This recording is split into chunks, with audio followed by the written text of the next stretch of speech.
So I'm getting ready to put the saddle on Finn, just showing you how I do it. He's really good about standing, about being cross-tied or even hard-tied. As you can see, he's standing on his piece of wood. The piece of wood is like an icon of safety for him. You should definitely have one of these, maybe even more than one, because he knows to stand and relax on that piece of wood. And that's how I taught him how to ground tie. So, I have for him this air pad, and it's it has shims in it, and then it has these little cells that blow up. So the saddle then, this is not a custom saddle, it's not made just for him, but it is wide enough, and the air pad kind of makes up for the difference. So you'll see that. With him, when I get him the girth on, he will still have complete range of motion in his shoulder. That's the big thing that I look for, is that when the girth is tight, I can still very easily get my hand under there. And also, I want to make sure when I take the saddle off, there's even sweat marks. Okay, if there are any dry marks, that means they're points of pressure, and we don't want that. Okay. And people have asked me, well, how do you know where to put the saddle? So I'll show you a little easy trick for that. You're just going to get their leg, and I pinch the chestnut to pick up his leg. Come on, Finn. And then stretch it. Feel where his shoulder ends. And then that should be right in front of the first point of pressure on the saddle, which is right here where this little emblem is. Okay, so that's about where it should be. It should not be sitting way high up on their withers. The withers are very delicate bone on the horse. They can crack very easy. They're very fragile. They're almost fragile as coral. Wow. So you want to be careful with the withers. So, and Finn might have put on a little pound or two overnight. Oh my God, Finn. So, this is a 51, I think. Okay.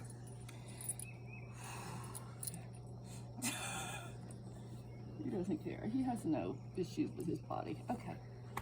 Oh boy. So, now what I'm going to do, make sure this is all, yeah, so I get my hand under there.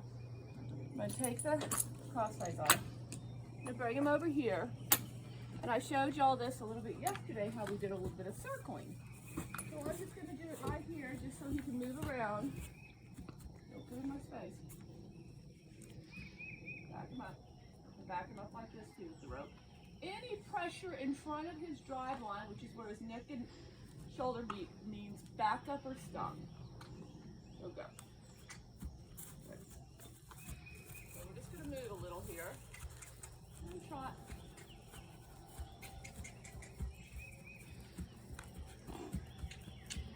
Trot. Good boy.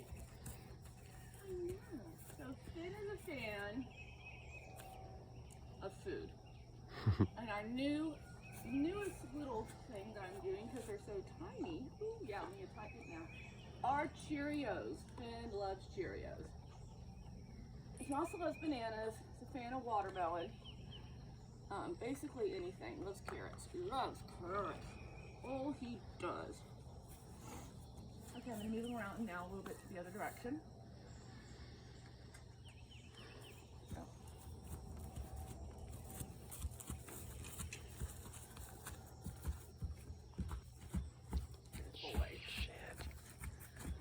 Stop him, I just lift the rope, look at his hindquarters. All the disengagement. Hi, boo-boo. Good. Alright, so now I'm gonna, one more I think I can get. He's big as a watermelon. I might suggest too, because of his roundness, getting a chest, like a chest plate for him, because the saddle can slide a little bit. Let's do this air pad. All right, now we're gonna bridle. So this is my little trick with bridling Finn. Molasses. He loves molasses. So, get the bit.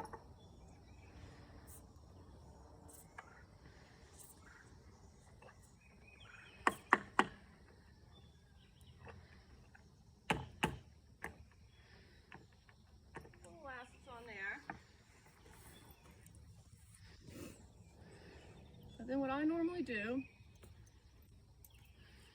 he's a big boy, bring your head down. Real quick. You go. So, halter off now. And I never handle Finn in anything but a rope halter because he will push into a flat halter. It's very important to use a rope halter with Finn. At all times. What are you doing, that Mitchie? Come over here.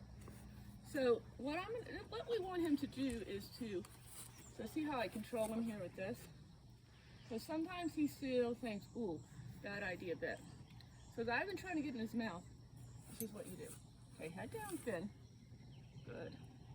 So see, I'm holding his nose, head down. Good. Now. See how he went, oh, the bitch! You're not having to chase him. Head down. Head down. Now, I have bridled him from a chair. He will drop his head. But he just follows that bit because he knows the molasses is on it. So he doesn't fling his head around and fight it. You just have to give him a moment. And the big thing with Finn is, Finn's not a kind of horse you want to rush. You just take your time in all these little things that you're doing with him. And he really appreciates that, and he needs that. If he feels rushed, he gets nervous. So everything just slow down for Mr. Finn. Okay, buddy. I always ride Finn in the morning because I don't want him to get warm. So, on our helmet. So Finn has learned to ground tie, which means he shouldn't be moving right now. If I've asked him, I've dropped the rein here, he knows, oh, this means wait. And of course, if he had his piece of wood here, he would be confirmed you should wait.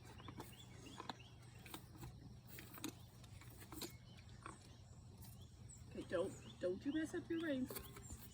Oh, you little snot, you weren't supposed to move. You're not supposed to move, you'll know better. Okay, so helmet on. Alright. Gonna put on our glasses and our gloves then. So you can see he is not a fire-breathing dragon. This horse is pretty chilled out now, and he loves to actually play with things. Like you saw him just move the gate. His curiosity has really come out, which translates that he is confident. He's a little boy. I'm going to bring him over here to the picnic table. That's where I get on him because he is really tall.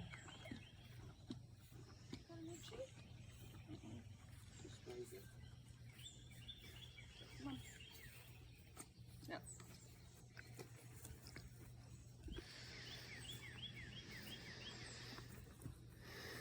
Good boy. What a good boy. So Finn knows not to move at the mounting block. Oops, these are not my stirrups. These are for the little kid that took a lesson yesterday. Fix these stirrups real quick. Smiling.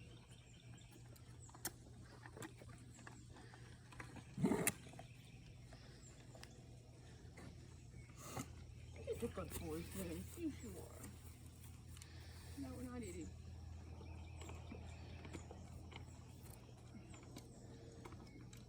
And this horse, even though Dutch is his first language, he's very good with his American English vocabulary. No.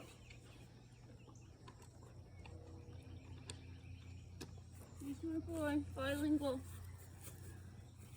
Okay. So, take the reins up, hold them. You always are holding the mane and the rein before you put your foot in the stirrup for safety. When I get on, I wait, make sure he's okay, then I put my foot in. So I always just, if he didn't seem okay, I would get off very quickly. But he's okay. Now, he will sit here and let you fiddle around just as long as you need to. And then we give him his token. That's the Cheerio. And then we're off to the races. Okay? So a couple things with Finn you want to be able to do. You want to be able to bring your hand down and flex him. Flex him to your leg. See how that's circling in a little circle? That gets his nose around. So if you feel like he's going to take off with you, bend him. You can bring that rein up and you can disengage him. And he knows that means engine is off until stop. Okay? No pulling back with two reins. If you do that with Finn, he's just going to pull back and off he goes. So I'm going to show this to you again. So we're going to bend. Okay. You'll see how he's flexing, but now I'm going to bring that rein up. I'm looking at my fingernails and moving him over with my heel, and that is a disengage, and then I can do a little lift to stop the drift and completely stop him. So what happens when you disengage and the horse crosses over with his hind leg like you just saw? It is like you are resetting his brain, okay? Because horses, naturally as prey animals, want to run forward when they get scared. But when you disengage them, you're literally like putting, I don't know, like if you're in a stick, putting it in neutral for a second, you know? You can't really run when he's flexing. So that's flexing, and this is disengaging. When I'm disengaging, I'm actually using my leg. And stop. Good. Good boy. Good boy, Finn. So, what I would suggest to you is the first thing you do with Finn when you start riding him is ride him in a fenced area, maybe like a arena. So I'm going to show you some things that I do with Finn in the arena. Okay, so we're going to stop this video and I'm going to do a second one so it's not so long.